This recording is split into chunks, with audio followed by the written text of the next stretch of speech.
Like and subscribe, and ring the bell to join us for more adventures. Timo walks down a sidewalk reading a book. A smile spreads across his face as the story captures all his attention. Ahead, a wide puddle stretches across the path. A new word becomes important in this moment: oblivious. Oblivious means not aware of what is happening around you. Without looking up, he continues forward, unaware of the water in front of him. Splash. His feet lands in the water. He jumps back, surprised.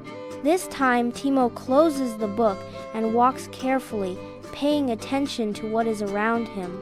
Timo remembers that being oblivious means overlooking what is right in front of him, and he learns to observe carefully as he continues his journey. For more cartoon stories and advanced English vocabulary, and to build the skills you need for exam success, visit vocabcartoons.com. Cartoons, quizzes, and games that help you learn fast. Start free.